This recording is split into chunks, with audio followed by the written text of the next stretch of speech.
everybody, this is Donna Taggert, the dietitian from the Department of Aging and Human Services. November is Diabetes Awareness Month. I'm going to tell you a little bit about history of diabetes, just some of it's kind of interesting. Diabetes, the word actually means excessive urine, and that term was actually coined back in ancient Egypt in 1550 BC. So diabetes has been around a long time. Back in ancient India, to diagnose diabetes, they would have the person pee on an anthill. Can you believe that? And if the ants came scurrying, that was diabetes. They didn't realize what was attracting the ants. It wasn't until the 17th century that a doctor in England, Dr. Willis, discovered there was actually sugar in the urine. In 1869, they discovered these cells, islet cells in the pancreas that produces insulin. It was discovered by a German student by the name of Langerhans. To this day, they're called the islets of Langerhans. In 1889, the pancreas was removed from a dog and it got diabetes. By 1910, they're like, something's missing. They decided it must be insulin. And two Canadian researchers, Banting and Best, actually injected insulin to a dog who had diabetes, and the symptoms went away. And that was in 1921. So it hasn't been a long time insulin's been around. In January of 1922, first person was injected with insulin, a young boy, and he actually lived 14 years before he passed away from pneumonia. So that's pretty good, because in those days, you were diagnosed with type 1, you didn't have too long to live. So basically, two types of diabetes. There is gestational diabetes that happens when during pregnancy, but the two types, type 1, type 2. Type 1 used to be called juvenile onset because most people developed it when they were children. Basically, it's autoimmune. Something attacks the pancreas, doesn't produce insulin more, and boom, they have type 1. Now, 5% of the people who have diabetes is type 1. The bulk of diabetes is type 2. Used to be called adult onset. Now, type 2, because actually children are getting type 2. It's no longer just adults. Kids are more sedentary, they're eating poorly, there's a lot of obesity in our young people, and type 2, those are a lot of factors that lead to type 2. So type 2, 95% of people will have diabetes. So here are the stats from 2021. 38.4 million Americans have diabetes, 2 million of them are type 1. Of the 38 million, 29 million have actually been diagnosed. 8.7 million go undiagnosed. We'll talk about that in a minute. Percentage of Americans ages 65 or over remains pretty high at 16.5 million. Then there's prediabetes. That's kind of that almost diabetes, not quite. Your blood sugars are running a little high. Your body's struggling to process that sugar from eating. And 97.6 million people over the age of 18 have prediabetes. 1 in 3 Americans. That's pretty scary. So every year, if you get a diagnosis of prediabetes, every year you can delay that progression to actual diabetes, can really decrease the complications that can come. Diabetes is the 8th leading cause of death. Total cost of diabetes, and that was updated in November 2023, $412.9 billion.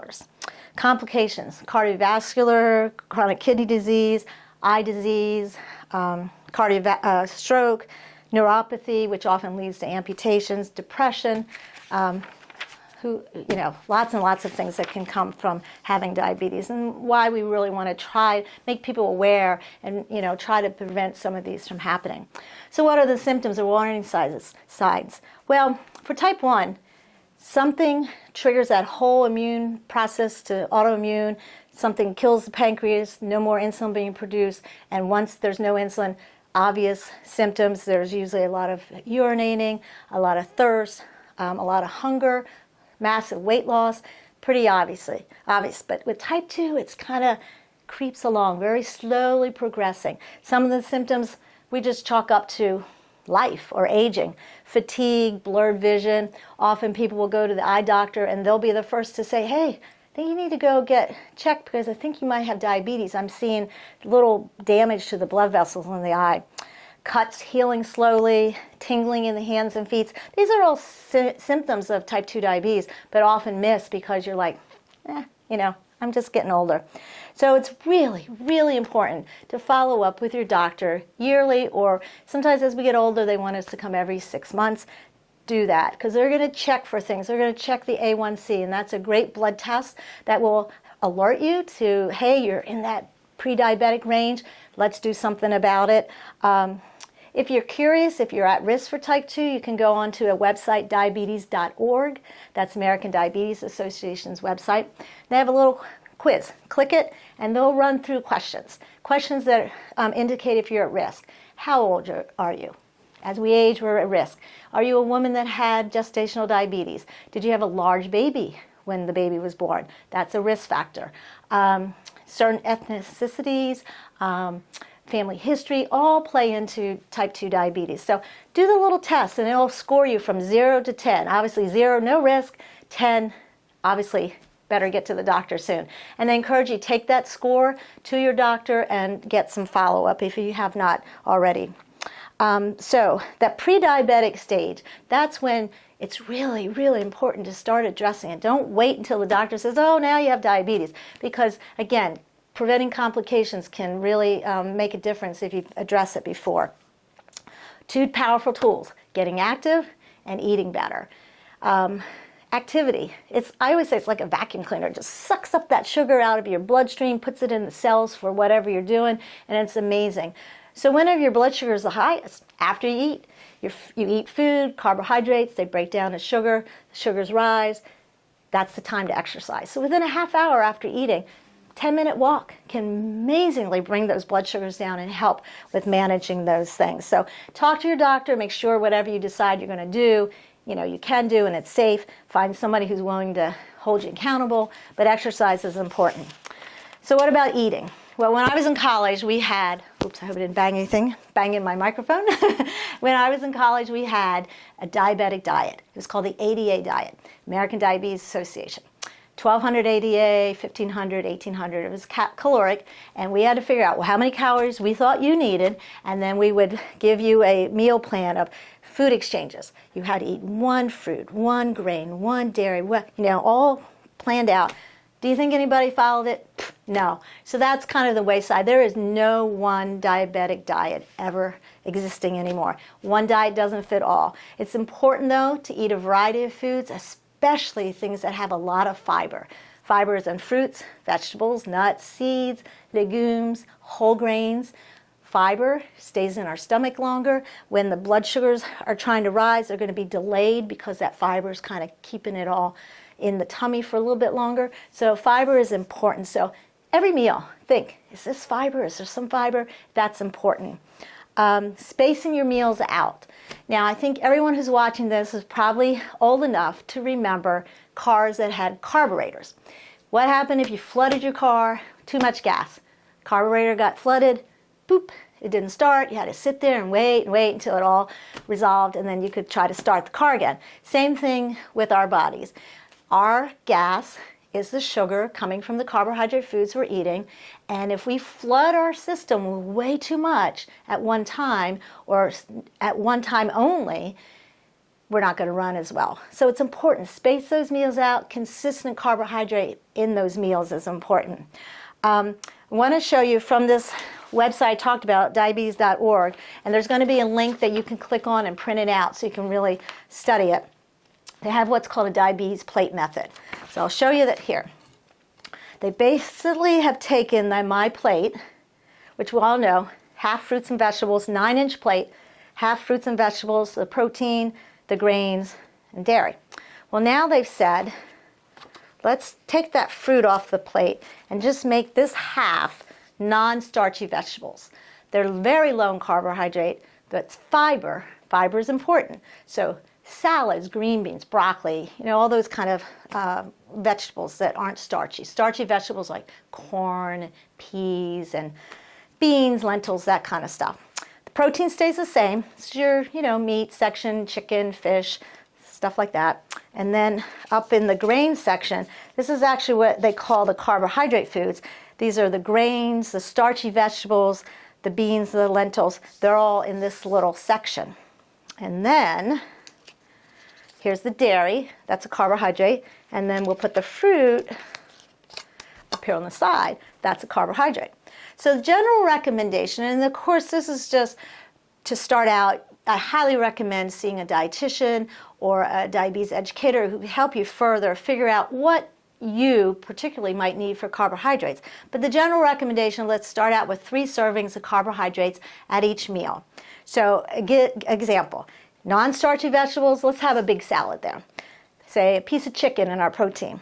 Then up here, I think I'll have some brown rice. So I'm going to fill this little area. A serving of brown rice is about 1/3 of a cup. And then I'm going to have a glass of milk, 8 ounce, and I'm going to have a small piece of fruit. 1, 2, 3 servings of carbohydrate.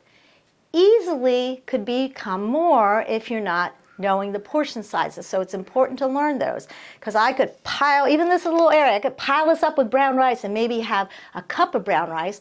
Now that's all of a sudden 3 servings of carbohydrate instead of just 1. I could have a big apple. Apples are healthy, but it's a big one, so that might be 2 servings of carbohydrate. And I fill my glass up, which is a big, tall glass, and all of a sudden now I've got 16 ounces of milk. And so there's 2, 4, 7 servings of carbohydrate that I haven't, obviously would probably not manage well if I was having struggle with my blood sugars. So it's important, again, look at this second page of this handout. It will list all the foods of carbohydrate and what their portion sizes are, so you can get to know. Again, following this plate method, it's hard to really over portion size, but you could see it could be doable. So it's important to learn what foods are carbohydrates. Again, fruit, grains, starchy vegetables, beans, lentils, dairy, all carbohydrate. So it's important to know that. So this is a really good tool. I encourage you to, pull this up and look through that. Okay, so, and as you heard last month when I was talking about best diets rated by the U.S. News and World Report, what one was for diabetes and prediabetes? Mediterranean diet. It makes sense. The Mediterranean diet is full of what? Fruits, vegetables, nuts, seeds, legumes, whole grains, all those fibrous foods that help manage blood sugars. So let's review. Important things to do. Go to diabetes.org, take that little risk test if you haven't, print out the information on this diabetic plate.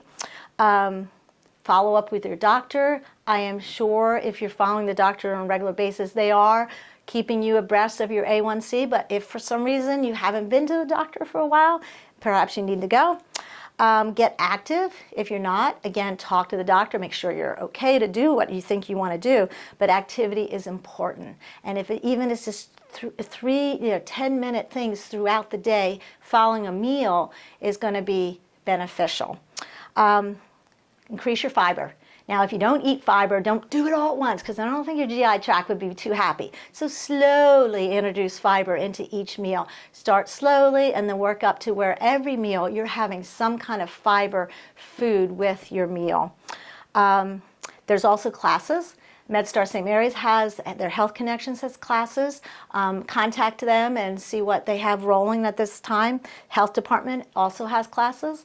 Department of Aging had some classes. They're not running right now, but they're hoping to get them up and running again, maybe sometime soon. But there's lots of options. You can always, contact me and see me personally if you want. But definitely, if you have questions and you feel like you really need help, diabetes is not something you want to mess around with, but you don't want to let it get you so overwhelmed that you just don't do anything. So there's people out there who are willing to help you and figure out what would be best for you. Okay, so next month we are going to be talking about how to eat healthy during the holidays. So that can always be challenging, especially challenging when you have diabetes or prediabetes. So we'll kind of address that again next month. So I'll see you back here in a month. Bye now.